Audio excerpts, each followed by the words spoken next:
A328. How are empires experienced? When Unit 12, page 24, Caribbean slavery, survival, resistance, and the making of freedom, 1760 1838.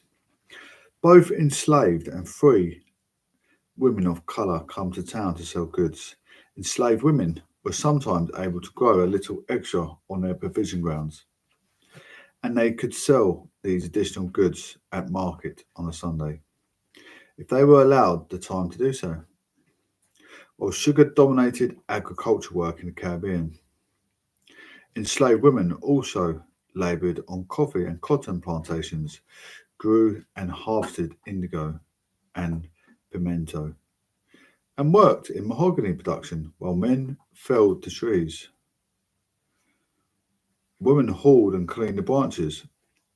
Not all the Atlantic colonies were involved primarily in agriculture.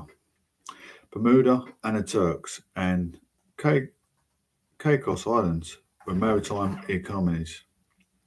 In those areas, enslaved women worked in the salt and fishing industries.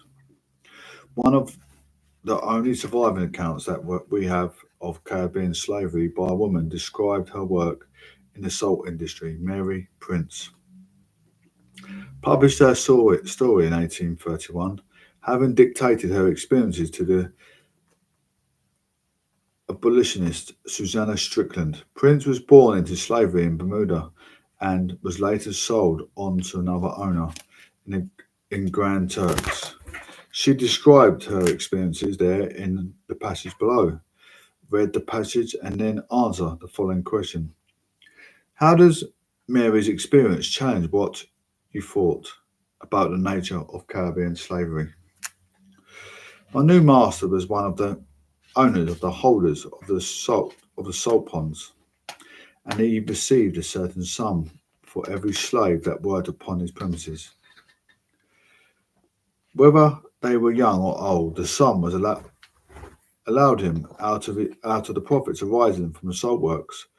I was immediately sent to work in the salt water with the rest of the slaves. This work was perfectly new to me.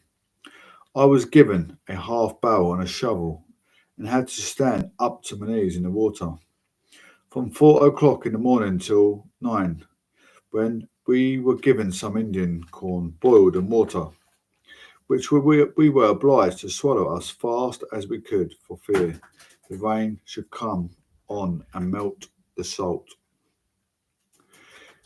We were then called again to our tasks and worked through the heat of the day, the sun flaming upon our heads like fire, and raising salt blisters in those parts which were not completely covered.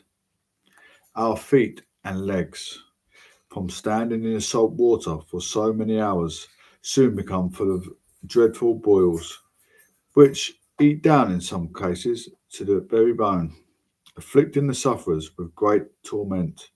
We came home at 12, ate our corn soup, called Blowley as fast as we could, and went back to our employment till dark at night. We then shovelled up the salt in large heaps and went down to the sea, where we washed the pickle from our limbs and cleaned the barrows and shovels from the salt.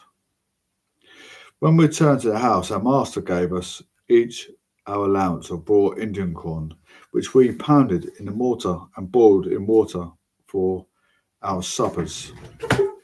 Give me 2 seconds. Oh.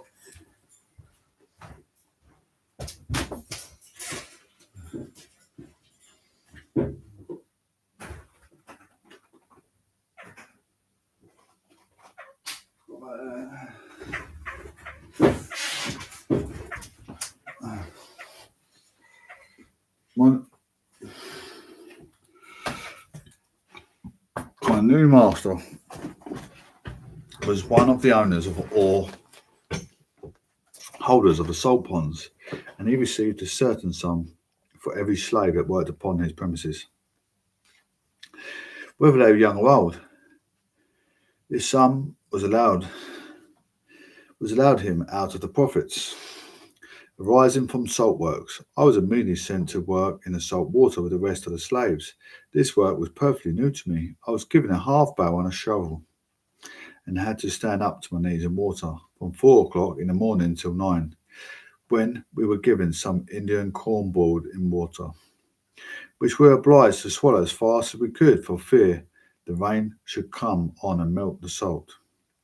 We were then called again to our tasks and worked through the heat of the day, the sun flaming upon our heads like fire, and raising salt blisters in those parts which were not completely covered, our feet and legs.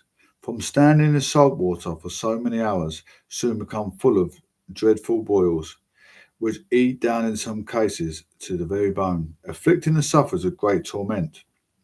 We come home at 12, ate our corn soup, called blawly, as fast as we could, and went back to our employment till dark at night. We then shoveled up the salt in large heaps, and went down to the sea, where we washed the pickle from our limbs, and cleaned the burrows and shovels from the salt. When we returned to the house, our master gave us each our allowance of raw Indian corn, which we pounded in a mortar and boiled in water for our suppers. Owing to the boils in my feet, I was unable to wheel the barrow fast through the sand, which got into the sores and made me stumble at every step. And my master, having no pity for my sufferings from this cause, rendering them from far more intolerable, by chastising me for not being able to move so fast as he wished me. Another of our employments was to row a little way off from the shore in a boat and dive for large stones to build a wall round our master's house. This was very hard work, and the great waves breaking over us continually made us often so giddy that we lost our footing and were in danger of being drowned. Ah, poor me! My tasks were never ended, sick or well. It was work, work, work. After the diving season was over, we were sent to South Creek with large bills to cut up mangoes to burn lime with.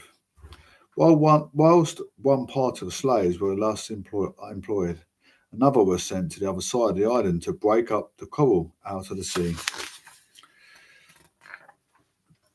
Enslaved women face multiple forms of exploitation throughout their lives. It is vital for anyone engaging with history or slavery to move beyond framing it simply as an economic system. Slavery shaped the physical, emotional, sexual, and familial lives of those who laboured under it. Sexual abuse was endemic within slave societies and took different forms, from a system of concubinage to rape and forced reproduction and sexual terror as a form of punishment and control. The evidence we have of sexual activities between white men and black women varies.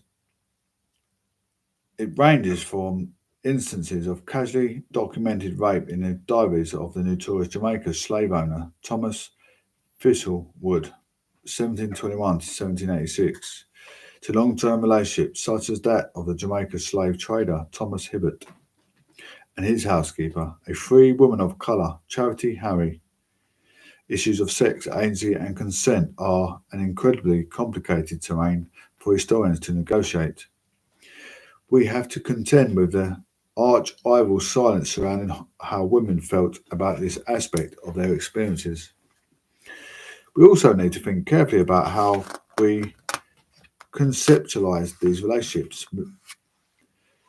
Melissa 1 George has suggested that the latter example can be framed as participation with a sexual economy of exchange, which saw some women elevate their status and increase access to, albeit limited and dependent, forms of power by engaging in sexual relationships with white men. Oh no, George, 2015, this challenging issue returns us to Walter Johnson's critique of the idea of agency within the context of a slave society that rendered peoples choiceless. What What does it mean to try and attribute the notion of power or consent to a woman whose options are so curtailed? There are no easy answers, and we must allow those questions to trouble us. The ways that these sexual relationships were structured changed over time and differed between metropole and colony, as did attitudes towards them.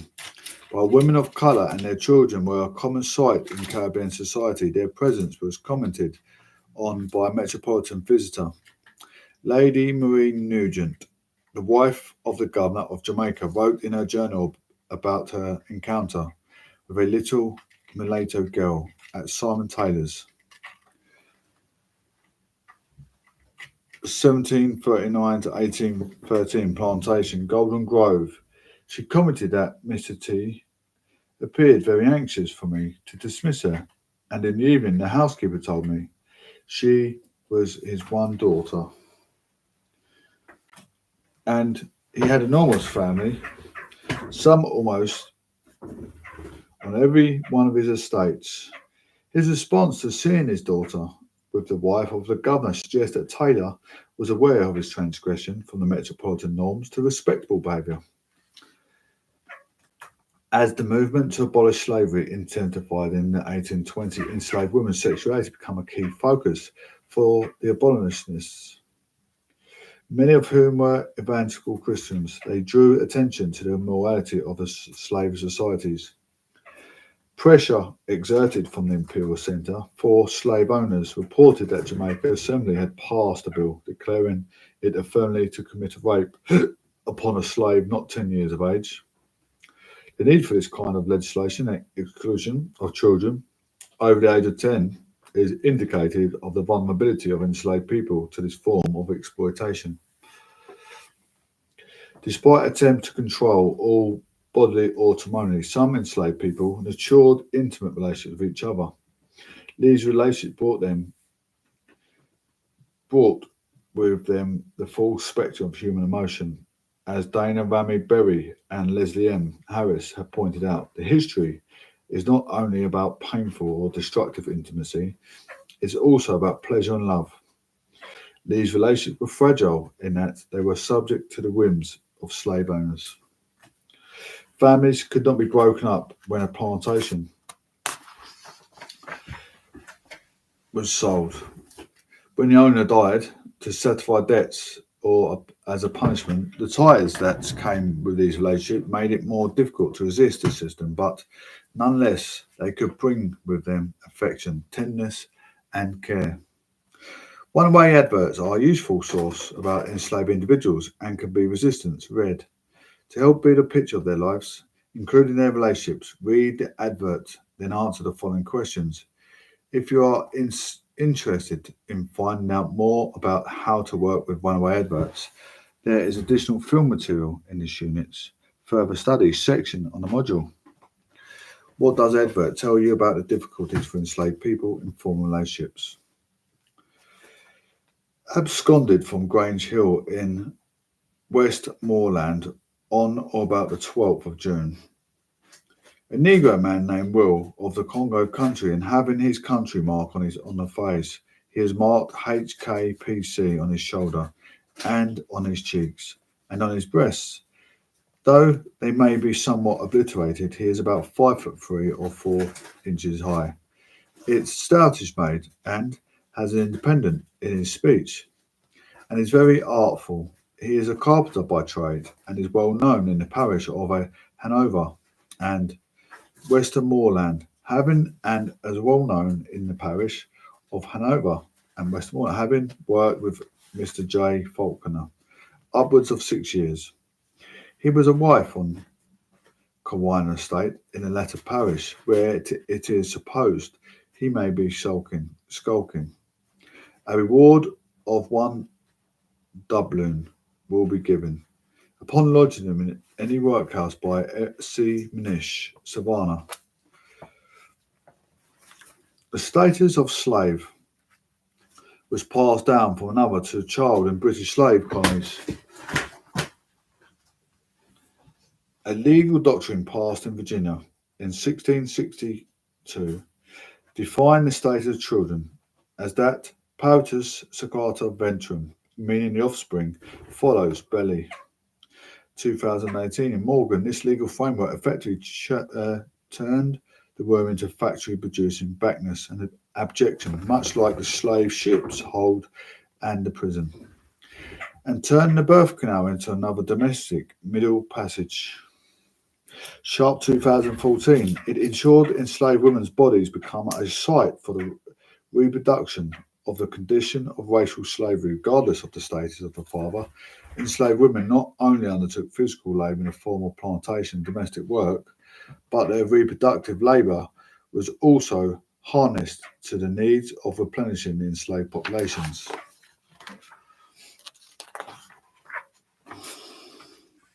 Despite African women's reproductive potential, European slave traders preferred purchasing men, with roughly 2 men for every 1 woman transported to the Americas from Africa.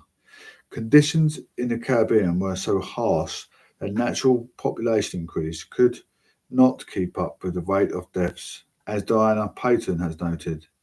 Between 1600 and 1807, slave ships brought more than 2 million enslaved people to the British Caribbean colonies, but around 700,000 people become free in 1834. Payton 2017. Slave owners replaced workers with newly imported enslaved Africans. Reasons for this were economic. Pregnancy diminished the ability of women to work to capacity, and children rearing required investment until the child reached an age where they could be productive. Fertility rates in the Caribbean did not match those in North America. Enslaved women in the Caribbean tended to have fewer children, and those children tended to die at a younger age. Payton had used the diaries of the infamous Jamaica slave owner Thomas Fisherwood to offer a summary analysis of women's reproductive experiences. The diaries of the Jamaican planter Thomas Fisherwood recorded 153 pregnancies over 37 years, resulting in 121 live births. The 32 marriages and abortions must be an underestimate, since Fisherwood would not have known about all pregnancies. At least 51 of these children, more than 1 in 3, died before the age of 7. Only 15 definitely reached the age of 7. For enslaved women, motherhood was rooted in a loss. Abortion, miscarriage, infant death, and the separation of children were common material experiences. For some women, the pain of birthing children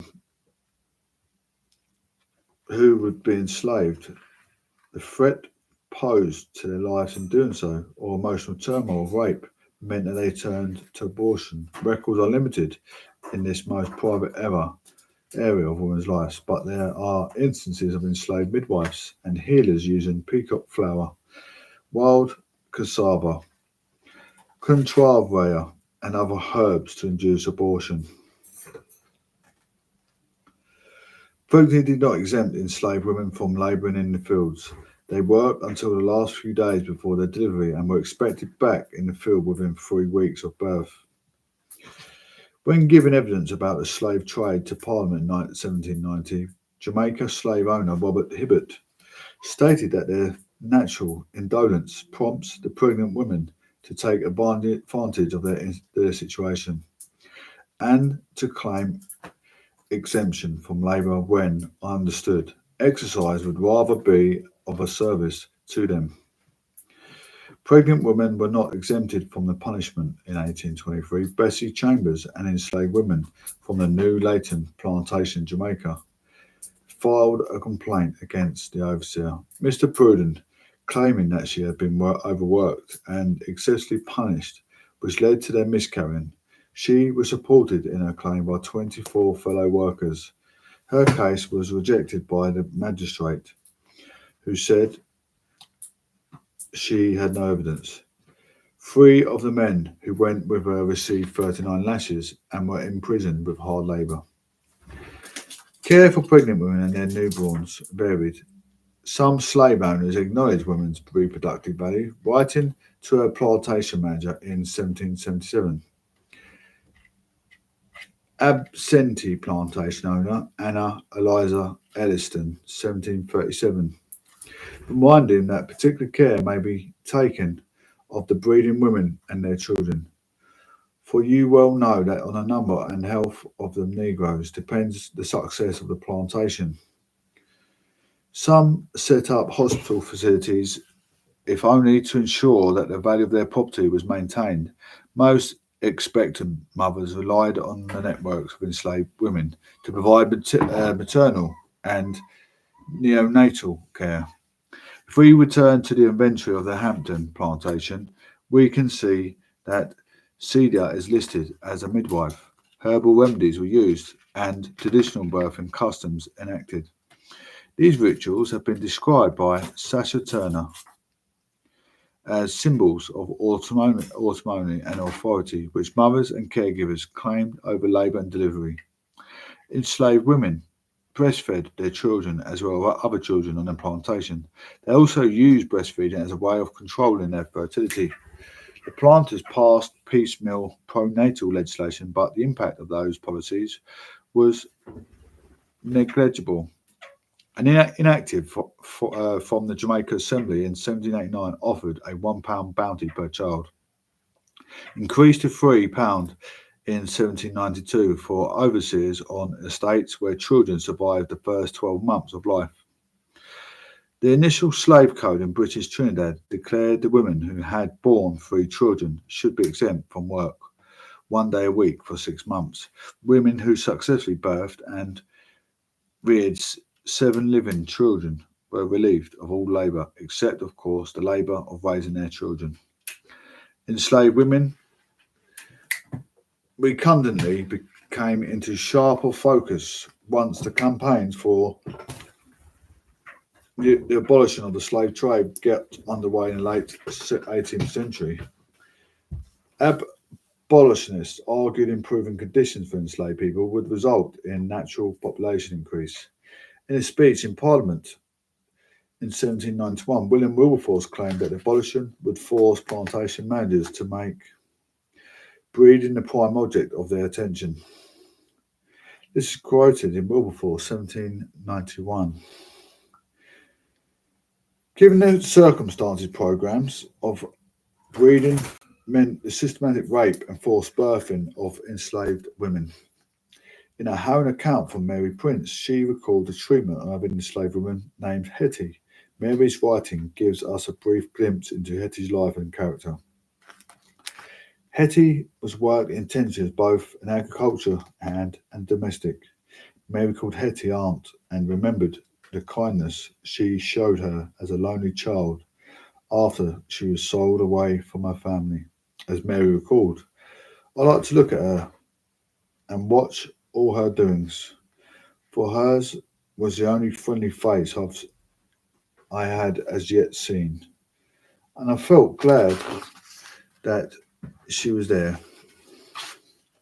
Prince, 1831. Hetty's brutal punishment came after a cow she had tethered got loose. What does Hetty's brutal treatment tell us about dangers faced by enslaved women while pregnant? What does Mary's reaction tell us about the significance of the imagined kingship bonds for enslaved people? Looking at a source of the history of Mary Prince, a West Indian slave, related by herself, with a supplement by editor, to which is added a narrative as a captured African, 4th edition, which is left in London. Page 32. My master flew into a terrible passion and ordered the poor creature to be stripped quite naked, notwithstanding her pregnancy, and to be tied up to a tree in the yard. He then flogged her as hard as he could lick, both with the whip and cowskin, till she was over the streaming with blood. He rested, and then beat her again and again. Her shrieks were terrible. The consequence was that poor Hetty was brought to bed before her time, and was delivered after severe labour of a dead child. She appeared to recover after her confinement. So so far that she was repeatedly flogged by both master and mistress afterwards, but her former strength was never returned to her. Ere long her body and limbs swelled to a great size, and she lay on a mat in the kitchen till the water burst out of her body and she died. All the slaves said that death was a good thing for poor Hetty, but I cried very much for her death. The manner of it filled me with horror. I could not bear to think about it, yet it was always present to my mind for many a day. Different forms of resistance and their role in undermining the system of slavery, how expressions of agency manifested for personal acts of dissent through the collective action, the role of compromise, negotiation, accommodation, and survival. I understanding resistance and rethinking abolition. The nurturing of cultural identity and practice was not the only way that enslaved people expressed their will to survive and resist. These activities varied across a spectrum, but Walter Johnson argued against the separating out individual and collective action into polarized opposites. While recognizing that different forms of resistance existed and had different outcomes, he compared the examples of breaking the tool and becoming the revolutionary.